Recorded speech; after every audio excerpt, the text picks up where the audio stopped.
क्या आप सोच सकते हैं अटलांटिक महासागर के ऊपर उड़ना कितना जानलेवा और खतरनाक साबित हो सकता है? नीचे बेकाबू लहरों का काला समंदर, ऊपर गरजते बादलों का तूफानी आसमान और बीच में 228 लोगों से भरी दुनिया की सबसे भरोसेमंद और विशाल फ्लाइट। लेकिन कुछ ही पलों में वो भरोसा दहशत में बदल गया।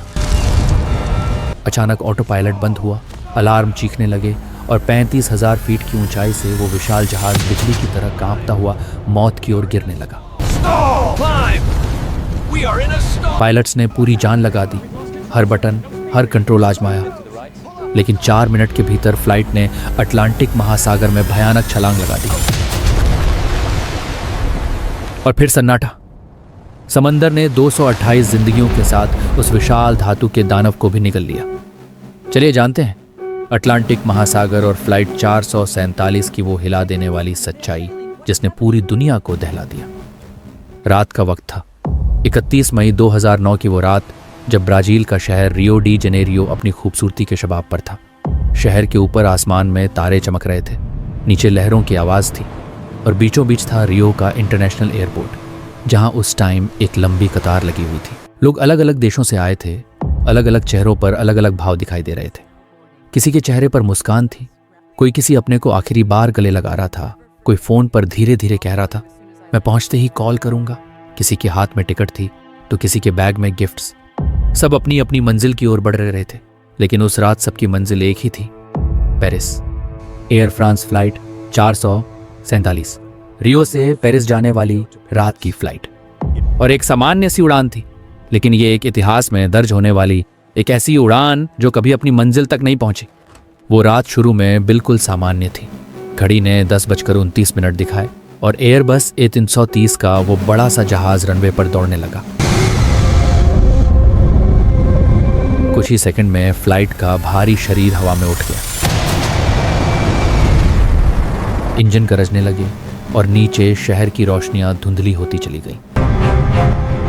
विमान में 228 लोग सवार थे, 216 यात्री और 12 क्रू मेंबर। कोई बिजनेस ट्रिप पर था, कोई छुट्टी से लौट रहा था, कोई किसी का इंतजार खत्म करने अपने घर जा रहा था। शायद किसी ने अपनी जिंदगी में पहली बार इतना लंबा सफर तय करने का सोचा था। कॉकपिट में बैठे थे 3 लोग। कैप्टन मार्क डुबोआ, जिसकी उम्र 58 साल और बेहद अनुभवी पायलट थे। को पायलट डेविड रॉबर्ट, उम्र 37 साल के शांत और संतुलित स्वभाव वाला इंसान था।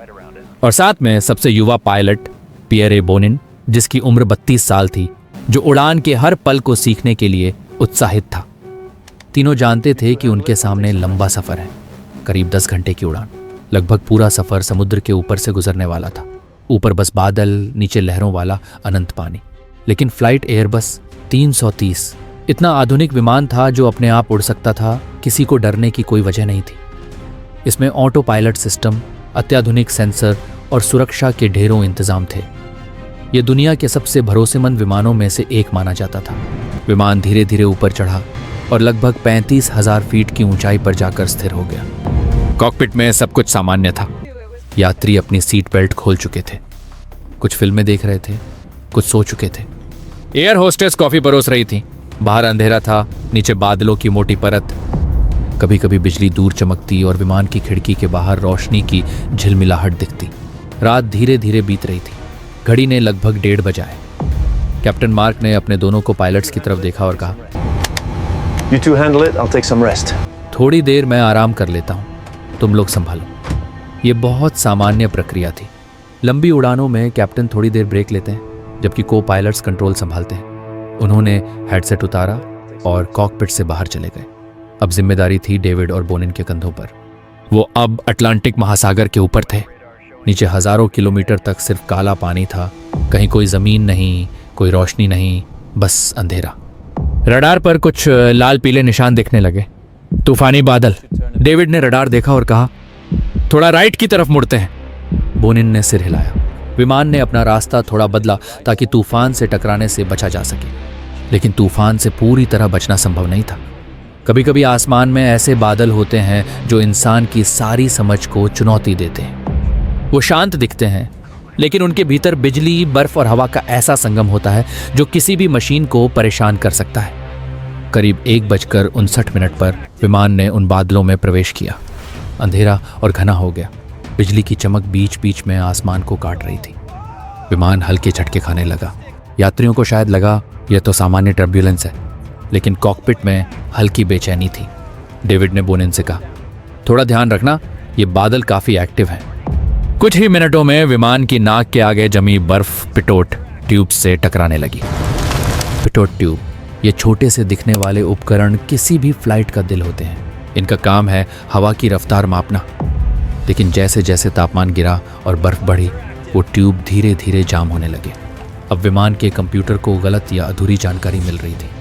और फिर हुआ वो जो कभी नहीं होना चाहिए था। अचानक ऑटो पायलट ने खुद को डिस्कनेक्ट कर लिया। एक चेतावनी गूंजी, ऑटो पायलट डिस्कनेक्टेड। बोनिन ने तुरंत कंट्रोल अपने हाथ में लिया। उसे लगा शायद विमान नीचे गिर रहा है। उसने स्टिक ऊपर खींच दी, लेकिन यह सबसे बड़ी गलती थी। नाक ऊपर उठी, स्पीड कम हुई और विमान स्टॉल में चला गया। यानी अब वह ऊपर नहीं जा सकता था। हवा ने उसका साथ छोड़ दिया था। कॉकपिट में चेतावनी गूंजी, stall stall stall. No, I am pulling up. I have been pulling up for Morito. लेकिन घबराहट में कोई नहीं समझ पाया कि इसका मतलब क्या है। बोनिन को लगा सिस्टम गलत बता रहा है। डेविड बार बार कह रहा था, नाक नीचे करो, स्पीड बढ़ाओ, पर बोनिन लगातार ऊपर खींच रहा था। उनके इंस्ट्रूमेंट्स अलग अलग बातें बता रहे थे। एक स्पीड दिखा रहा था 400, दूसरा 60। कौन सा सही है, कौन सा गलत, कोई नहीं जानता था। इस बीच विमान लगातार नीचे गिर रहा था, पर उन्हें लगा कि वे ऊपर जा रहे हैं। रात का वो अंधेरा, तूफान की गड़गड़ाहट, बिजली की चमक और कॉकपिट में अलार्म की आवाज़ें, सब मिलकर एक डरावना माहौल बना चुकी थी। करीब 3 मिनट बाद कैप्टन मार्क डुबोआ वापस कॉकपिट में आए। उन्होंने दरवाज़ा खोला और चिल्लाए, क्या हो रहा है? डेविड ने कहा, हमारा कंट्रोल नहीं है सर, स्पीड नहीं दिख रही। कैप्टन ने तुरंत स्थिति समझने की कोशिश की। उन्होंने कहा, नाक नीचे करो, स्पीड बढ़ाओ। लेकिन तब तक बहुत देर हो चुकी थी। विमान 35,000 फीट से गिरकर 10,000 फीट पर आ चुका था।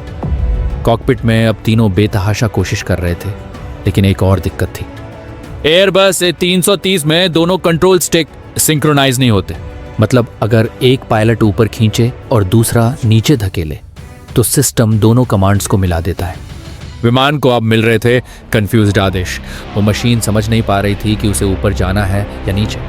बाहर तूफान था, अंदर डर, आवाजें गूंज रही थीं, स्टॉल स्टॉल स्टॉल। कैप्टन चिल्ला रहे थे, फ्लाइट की नाक नीचे करो। लेकिन डर ने इंसान की समझ छीन ली थी। 4 मिनट से भी कम में विमान ने आसमान से नीचे समंदर की ओर गोता लगा लिया। और फिर 2:14 पर अटलांटिक महासागर ने उन्हें निगल लिया। कोई धमाका नहीं, कोई आग नहीं, बस एक खामोशी का सन्नाटा। और वो विशाल 447 भरोसेमंद जहाज पानी में समा गया।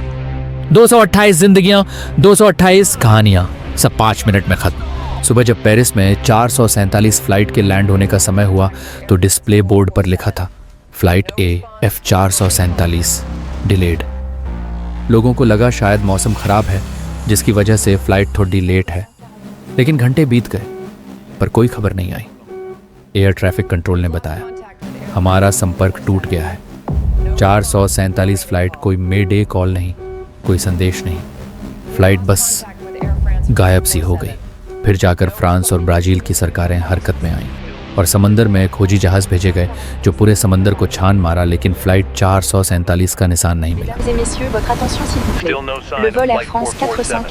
2 दिन बीत गए और फिर 2 हफ्ते। धीरे धीरे जहाज का कुछ मलबा मिला, कुछ सीटें, कुछ लाइफ जैकेट, तो कुछ जहाज के छोटे टुकड़े, और फिर जाकर मिले कुछ तैरते यात्रियों के शव। लेकिन विमान का असली हिस्सा और ब्लैक बॉक्स विशाल समंदर की गहराई में दबे रहे। समुद्र की गहराई थी लगभग 4000 मीटर।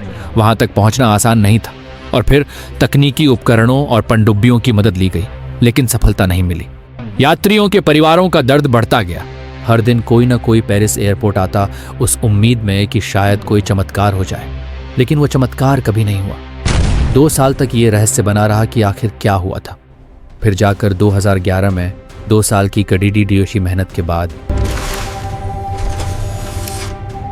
फ्रांस की खोजी टीम ने समुद्र की गहराई से ब्लैक बॉक्स निकाल लिया। वो छोटा सा नारंगी डिब्बा जिसमें पूरे हादसे का सच छिपा था। जब उस बॉक्स को खोला गया तो सब कुछ साफ हो गया।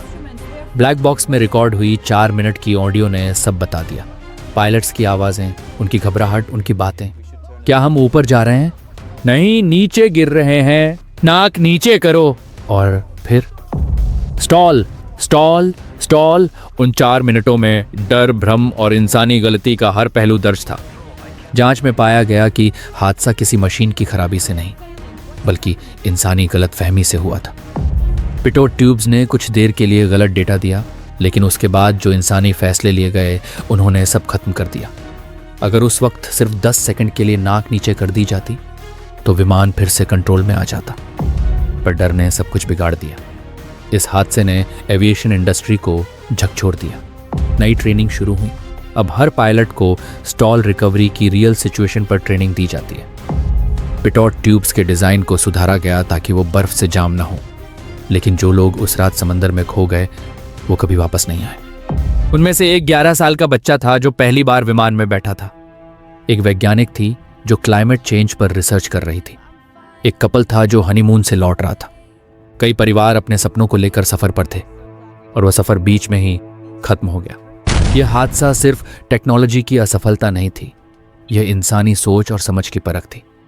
हम अक्सर मशीनों पर भरोसा करते हैं, लेकिन जब डर आता है तो इंसान खुद अपनी सबसे बड़ी भूल बन जाता है। कभी कभी जिंदगी में भी हम ऐसे तूफानों से गुजरते हैं जहां सब कुछ गड़बड़ लगने लगता है। हर दिशा गलत लगती है, हर संकेत हमें डराता है और हम ऊपर चढ़ने की कोशिश में नीचे गिर जाते हैं। एयर फ्रांस फ्लाइट 447 हमें यही सिखाती है कि सबसे बड़ी तकनीक भी बेकार है अगर इंसान की सोच शांत ना हो। अगर हम डर में भी ठहर जाएं तो शायद हाथ से टल सकते हैं।